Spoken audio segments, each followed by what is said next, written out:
Setiap makhluk hidup memiliki cara dan ciri khusus agar dapat bertahan hidup.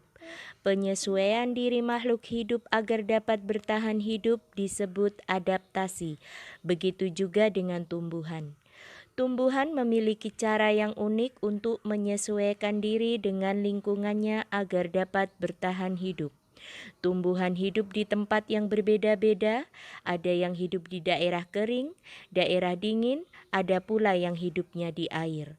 Oleh karena itu, bentuk penyesuaian diri setiap tumbuhan pun berbeda-beda, disesuaikan dengan lingkungan tempat hidupnya. Berikut ini adalah cara tumbuhan menyesuaikan diri terhadap lingkungan. Yang pertama adalah kaktus.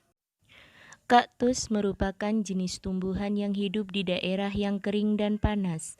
Tumbuhan yang hidup di daerah yang kering dan panas disebut dengan tumbuhan xerofit.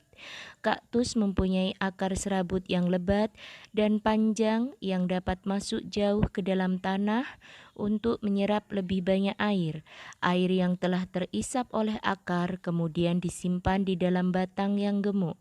Batang kaktus memiliki kulit yang tebal dan berlapis lilin untuk mencegah terjadinya penguapan. Daun kaktus juga termodifikasi menjadi duri-duri kecil untuk mengurangi penguapan. Yang kedua, eceng gondok. Eceng gondok merupakan tumbuhan air atau disebut juga tumbuhan hidrofit. Eceng gondok melakukan penyesuaian pada batang, daun, pangkal daun, dan akarnya. Daun eceng gondok mengkilap dan berlapis lilin agar tidak mudah membusuk di lingkungan air. Pangkal tangkai daun eceng gondok berongga yang berfungsi untuk membantu mengapung di air. Eceng gondok memiliki akar yang lebat untuk membantu menjaga keseimbangan saat mengapung. Yang ketiga adalah teratai. Teratai juga merupakan tumbuhan air seperti eceng gondok. Teratai tumbuh di dasar air, namun tangkai daunnya tumbuh memanjang sehingga helai daunnya selalu mengapung di atas permukaan air untuk mempermudah proses fotosintesis. Teratai memiliki daun yang lebar untuk mempermudah penguapan air. Batang teratai memiliki rongga-rongga udara yang berfungsi untuk membawa oksigen ke batang dan akar. Dengan begitu, walaupun batang dan akar berada di dalam air, teratai tetap dapat bernafas. Yang keempat adalah tumbuhan bakau. Tumbuhan bakau hidup di daerah rawa atau tepi pantai yang memiliki lingkungan perairan dengan kadar garam yang tinggi dan berlumpur. Lingkungan yang berlumpur sangat miskin oksigen. Untuk memperoleh oksigen, bakau menumbuhkan akar nafas yang berfungsi untuk mengambil oksigen dari udara. Untuk beradaptasi dengan genangan air yang kadar garamnya tinggi, tumbuhan bakau mengumpulkan kandungan garam yang terserap di dalam daun tua kemudian menggugurkan daunnya itu. Yang kelima, kantong semar. Tumbuhan kantong semar tumbuh di rawa-rawa di mana kandungan nitrogennya sangat sedikit. Nitrogen merupakan zat penting yang dibutuhkan untuk pertumbuhan tumbuhan. Untuk memenuhi kebutuhan nitrogennya, tumbuhan kantong semar mencerna serangga. Bagaimana tumbuhan kantong semar melakukannya? Daun kantong semar termodifikasi menjadi seperti bentuk piala. Dinding di dalamnya menghasilkan nektar yang akan menarik serangga. Serangga yang masuk ke dalam piala akan terpeleset dan terjatuh ke dalam cairan di dalam piala.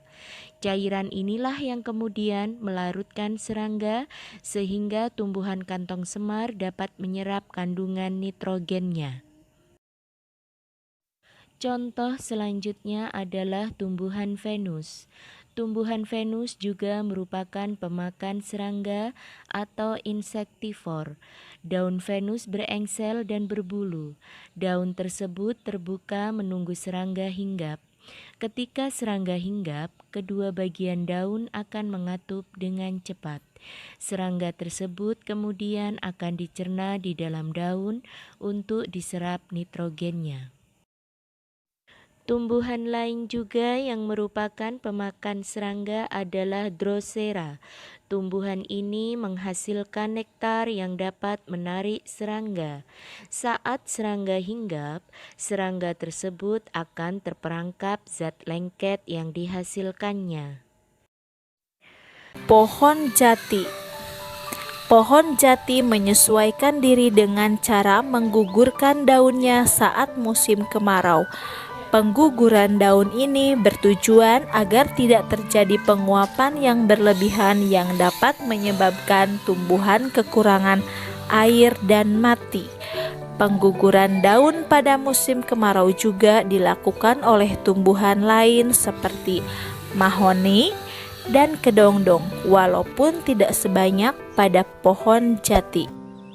Nah, anak-anak, masih banyak contoh lainnya cara penyesuaian diri tumbuhan terhadap lingkungannya. Amati alam sekitarmu, carilah tahu di sumber yang lainnya mengenai adaptasi tumbuhan terhadap lingkungannya. Sekian video pembelajaran kali ini. Teruslah belajar untuk menyongsong esok yang cemerlang.